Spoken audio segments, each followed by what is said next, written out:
ಏನ್ ರೀಸನ್ ಇಲ್ಲ ಅಂದ್ರೂ ಪದೇ ಪದೇ ಸುಸ್ತಾಗೋದು ಅಥವಾ ತಲೆನೋವು ಬರೋದು ಈ ರೀತಿ ಏನಾದ್ರೂ ಆಗ್ತಾ ಇದೆಯಾ? ನಿಮ್ಗೊಂದು ವಿಷಯ ಗೊತ್ತಾ, ನೀವೇನಾದ್ರೂ ಜಾಸ್ತಿ ನಿಮ್ ಮೈಂಡ್ಗೆ ಸ್ಟ್ರೆಸ್ ಕೊಟ್ಟಾಗ ಅಥವಾ ಸ್ಟ್ರೆಸ್ ಆದಾಗ ಅಥವಾ ತುಂಬಾ ದುಃಖ ಆಗಿ ನೋವು ಜಾಸ್ತಿ ಆದಾಗ ಅಥವಾ ಡಿಪ್ರೆಷನ್ಗೆ ಹೋದಾಗ ನಮ್ಮ ದೇಹದಲ್ಲಿ ಎಷ್ಟೊಂದು ಬದಲಾವಣೆಗಳಾಗ್ತಾ ಹೋಗುತ್ತೆ.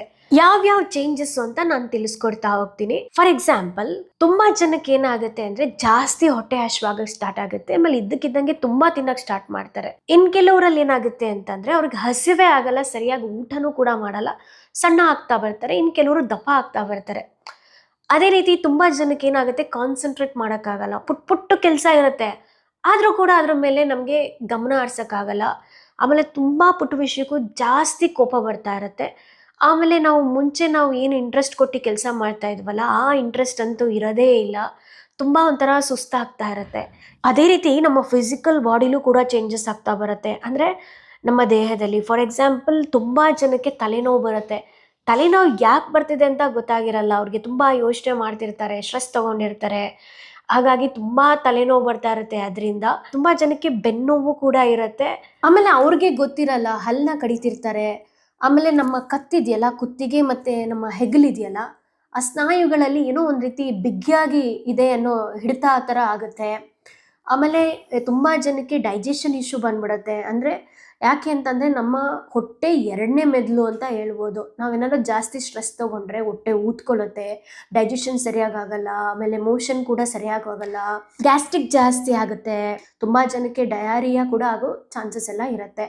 ಆಮೇಲೆ ಇನ್ ಕೆಲವರಲ್ಲಿ ಸ್ಟ್ರೆಸ್ ಜಾಸ್ತಿ ಆದಾಗ ನಮ್ಮ ಹೃದಯ ಬಡಿತ ತುಂಬ ಫಾಸ್ಟ್ ಆಗುತ್ತೆ. ಆಮೇಲೆ ನಾವು ಉಸಿರಾಡ್ತೀವಲ್ಲ, ಅದ್ರ ವೇಗನೂ ಕೂಡ ತುಂಬ ಡಿಫ್ರೆಂಟ್ ಆಗಿರುತ್ತೆ. ಇದೆಲ್ಲವೂ ಕೂಡ ಸ್ಟ್ರೆಸ್ದು ಅಥವಾ ಡಿಪ್ರೆಷನ್ದು ಒಂದು ಸ್ಪಷ್ಟ ಲಕ್ಷಣ ಅಂತ ಹೇಳ್ಬೋದು. ತುಂಬ ಜನಕ್ಕೆ ಏನಾಗುತ್ತೆ ಅಂದರೆ, ದಿನ ಬೆಳಗ್ಗೆ ಎಷ್ಟೇ ಕೆಲಸ ಮಾಡಲಿ, ರಾತ್ರಿ ಮಲ್ಕೊಂಡ್ರೆ ನಿದ್ದೆ ಬರೋದಿಲ್ಲ. ಆಮೇಲೆ ತುಂಬ ಜನಕ್ಕೆ ನಿದ್ದೆ ಬಂದರೂ ಮಧ್ಯರಾತ್ರಿ ಇದ್ದಕ್ಕಿದ್ದಂಗೆ ಎಚ್ಚರ ಆಗೋಗ್ಬಿಡತ್ತೆ. ನಿದ್ರಾಹೀನತೆ ಅವರಲ್ಲಿ ಕಾಡ್ತಾ ಇರುತ್ತೆ. ಆಮೇಲೆ ನಿಮಗೆ ಸ್ಟ್ರೆಸ್ ಜಾಸ್ತಿ ಆದಾಗ ನಿಮ್ಮ ರೊಟೀನ್ ಲೈಫ್ ಎಲ್ಲ ತುಂಬ ಬದಲಾವಣೆ ಆಗೋಗುತ್ತೆ. ಮೊದ್ಲಿಂಗೆ ಕೇರ್ ಮಾಡ್ತಿದ್ರಿ, ಆ ಥರ ಕೇರ್ ಮಾಡಲ್ವಲ್ಲ, ಆವಾಗ ನಿಮ್ಮ ರೋಗ ನಿರೋಧಕ ಶಕ್ತಿನೂ ಕೂಡ ಕಡಿಮೆ ಆಗೋಗ್ಬಿಡುತ್ತೆ. ಅವಾಗೇನಾಗುತ್ತೆ, ಪದೇ ಪದೇ ಶೀತ ಬರೋದು, ಕೆಮ್ಮು ಬರೋದು, ಆಮೇಲೆ ಜ್ವರ ಬರೋದು, ಈ ರೀತಿ ಎಲ್ಲ ಆಗ್ತಾ ಇರುತ್ತೆ. ಈ ರೀತಿ ಸ್ಟ್ರೆಸ್ಸಿಂದ ನಿಮ್ಗೇನಾದರೂ ಪ್ರಾಬ್ಲಮ್ ಆಗ್ತಾ ಇದ್ದರೆ ಹೇಗೆ ನಾವು ಸರಿಪಡಿಸ್ಕೊಳ್ಬೋದು ಅಂತ ಕೇಳಿದ್ರೆ, ಫಸ್ಟ್ ನಾವು ಮಾಡಬೇಕಾಗಿರೋದು ಎಕ್ಸಸೈಸ್ ಆಯಿತಾ, ಡೈಲಿ. ಯಾಕೆ ಅಂತಂದರೆ ಎಕ್ಸಸೈಸ್ ಮಾಡಿದ್ರೆ ಎಂಡೋಫಿನ್ ಅನ್ನೋ ಒಂದು ಹಾರ್ಮೋನ್ ಬಿಡುಗಡೆ ಆಗುತ್ತೆ, ಹ್ಯಾಪಿ ಹಾರ್ಮೋನು. ಅದರಿಂದ ನಿಮ್ಮ ಮೈಂಡ್ ಎಲ್ಲ ಫುಲ್ಲು ರಿಲ್ಯಾಕ್ಸ್ ಆಗ್ತಾ ಬರುತ್ತೆ.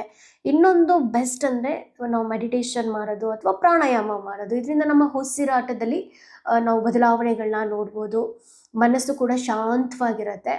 ಆಮೇಲೆ ನಿಮಗೆ ಇನ್ನೂ ಏನಾದ್ರು ದುಃಖ ಜಾಸ್ತಿ ಇತ್ತು, ಸ್ಟ್ರೆಸ್ ಜಾಸ್ತಿ ಇತ್ತು, ನಿಮಗೆ ಕಂಟ್ರೋಲ್ ಮಾಡ್ಕೊಳ್ಳೋಕ್ಕಾಗ್ತಾಯಿಲ್ಲ, ತೊಗೊಳಕ್ಕಾಗ್ತಾ ಇಲ್ಲ ಅಂತ ಅಂದರೆ ಸೈಕಾಲಜಿ ಡಾಕ್ಟರ್ಸ್ ಇರ್ತಾರೆ, ಕೌನ್ಸ್ಲರ್ಸ್ ಇರ್ತಾರೆ. ನಿಮ್ಮ ದುಃಖನ ಅವ್ರ ಹತ್ರ ಶೇರ್ ಮಾಡ್ಕೊಳ್ಬೋದು ಅಥವಾ ಫ್ರೆಂಡ್ಸ್ ಹತ್ರ ಶೇರ್ ಮಾಡ್ಕೊಳ್ಬೋದು.